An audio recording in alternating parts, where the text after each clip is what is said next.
Welcome back to Ride JBI. This is JB. My name is Anthony, and today we're going to be going over the all-new 2025 Honda CRF250R Works Edition.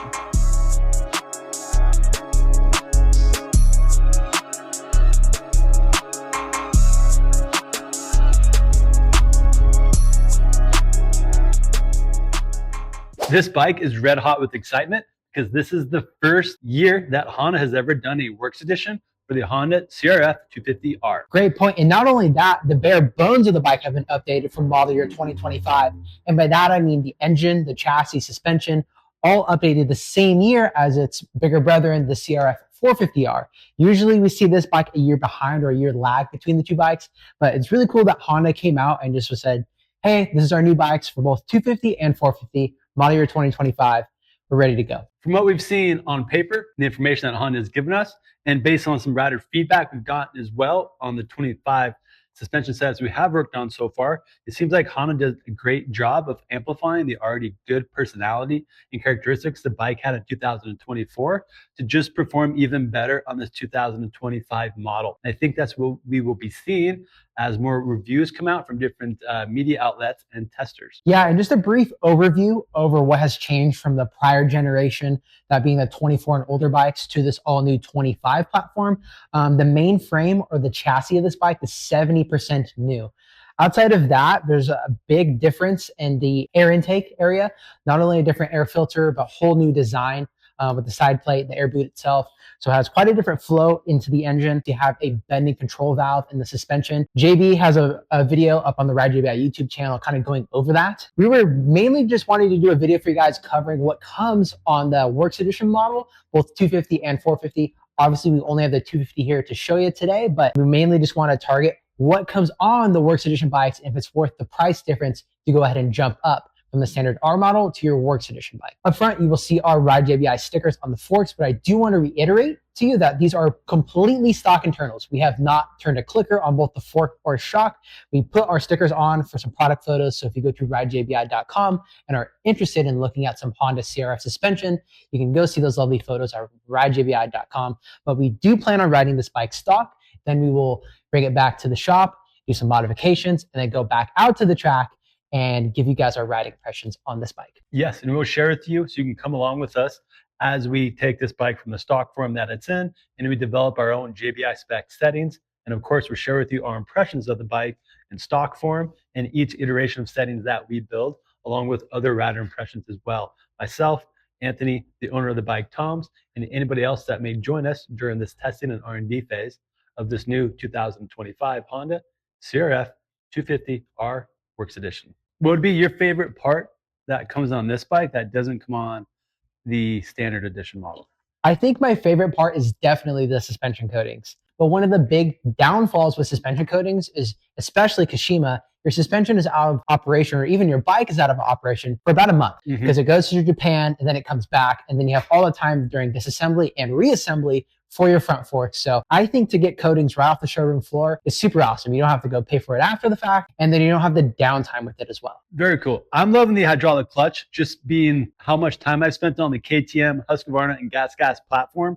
I've really come to like the consistency and the modulation of a hydraulic clutch. Also, the amount of time we spent on the CRF 450, which does come with a hydro clutch. It's nice to see that being applied to this 250 model as well. So touch on what he touched on the suspension so far. As you can see, aesthetically, the suspension dove has coatings on it compared to the non-Works Edition. What's also really cool is on these top caps, they have finger adjusters now. Now that you can adjust your compression clickers while they're still on the bike, it can do it toolless. No tools are needed. A nice, really cool detail of these Works Editions is the top fork cap. Not only is it red, but you got the beautiful Showa logo and their symbol as well engraved into the fork cap. Same thing you would see on like Ken Roczen's bike when they have Showa componentry on there, or any other Showa supported team such as the Honda team. So really cool to see that level of detail and attention trickle down from there onto these Works Edition bikes. Down low, you do have the titanium oxide lower fork tubes as well, and black axle brackets or axle holders, whatever you want to call them. You also have those as well. So super neat touch. I feel like Honda really nailed it as far as the suspension package. You have the Kashima, you have that titanium oxide.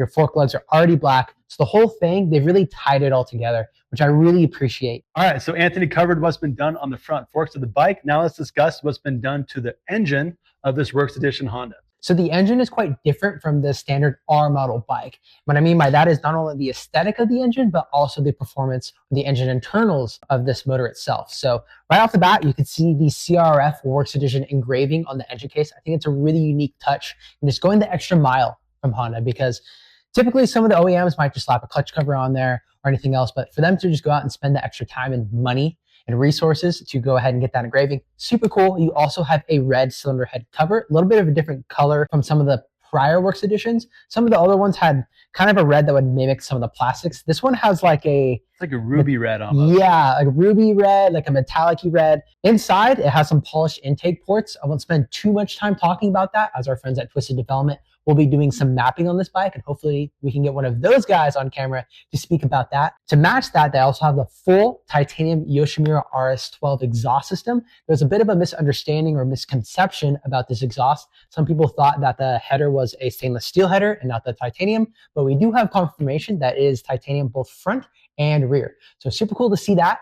And to match all of that, they have dedicated ECU settings for this bike. So a little bit different from your standard R model. That's really cool to see that they have gone to further change the ECU settings that go along with their engine and pipe modifications as well. I know the camera can't see it, but on this side, you can definitely see a big update and change into the air intake and the air boot on this model.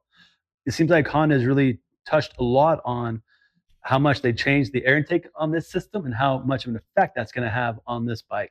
All right, so now we break down to what's unique about their Works Edition Showa shock. As you can see, the adjuster has a red anodized housing and a black anodized high-speed adjuster.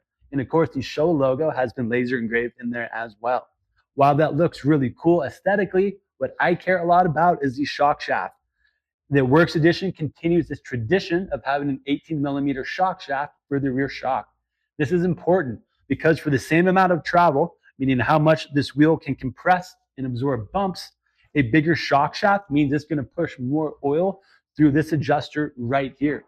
What that does is it makes the adjuster more effective in its clickers, so meaning when you adjust it and how the bike responds to that, but it also makes it more effective in its damping efficiency because more oil is going through it for the same amount of travel. So what that means is your adjuster is more effective in the damping also. The shock being an 18mm shock shaft is often advertised as being higher strength. That is true, but that is not the main reason why we go to an 18mm shock shaft. It is more about volume displacement of oil through the adjuster. Of course, the shock shaft is dioxide coated, so it gives it that good black look. We prefer DLC when it comes to doing black coatings. Dioxide still works well, but we just find DLC to be a slightly more premium of a coating. But the aesthetic looks great. The shock shaft is very smooth, so the surface finish is very good as well. So just kind of nitpicking right there on it. But as a shock look, it looks awesome. Anthony pointed out maybe one area they can improve upon next year is having the shock body Kashima coated, so that way it matches not only the aesthetic, but also just the kind of appeal that they're going with these Works Edition bikes. So that way the front forks have the coatings done to it, to the lower tubes and upper tubes, but the shock shaft features the same coatings as well. Sorry, not shock shaft, the shock body does. While we're on the aesthetic, what do you think of the look of the bike? Obviously, you have the Honda HRC race team inspired graphics, seat cover. You even have the red cylinder head cover as well, but you see on the Lawrence Brother bikes or Chance Hymas, Joe Shimoda. I think it looks really trick and heavily mimics the graphics that you would see on the HRC Honda bikes. Yeah, I'm loving the styling on it. To me, it kind of gives us a little bit of a throwback feel on even some like 80s style Hondas. It gives the Honda this very authentic, genuine Honda look. I don't know how to put it any better way. It's a new styling of the radiators, the colors that they got. I've always been a big Honda fan, and I feel like this new bike appeals not only to new Honda riders, people that are new to the brand, but also lifelong Honda loyalists. I think they see this style of bike as well, and they go, man, I love that too. I think they did a killer job get on with the styling, the colors that they chose, and its overall aesthetic of this bike. Couple quick little tidbits about this bike. You do have the DID LTX rims, a little bit different from the STX model that they do offer. You also have a DID gold chain along with this bike. Renthal Kevlar grips. These are a bit of a hit or miss depending on the rider. This bike does have some updated tires on it. This is the Dunlop MX34. I believe it does come with the MX33, and it has a 100 in the rear stock.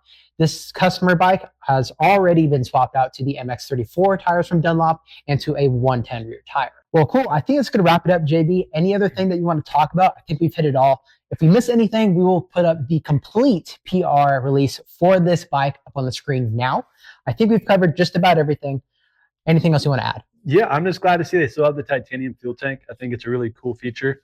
Just, it looks awesome. I like how some people often heat treat them to kind of give them that bluish purple kind of rainbow color out of it. It looks pretty rad. So just a cool little touch. I know it's not only to the Works Edition, but I just think it's really neat that Honda's doing that with their fuel tanks. That's going to wrap it up for today's video. The next video in this series will be us riding this bike out of the track. I don't know which track we're going to head out to on our first ride for this bike. This bike is absolutely brand new. It has not touched the dirt yet. So we're all really excited between JB, myself, and the owner of this bike. Thank you guys for tuning in per usual, and we will see you guys in the next Ride JBI episode.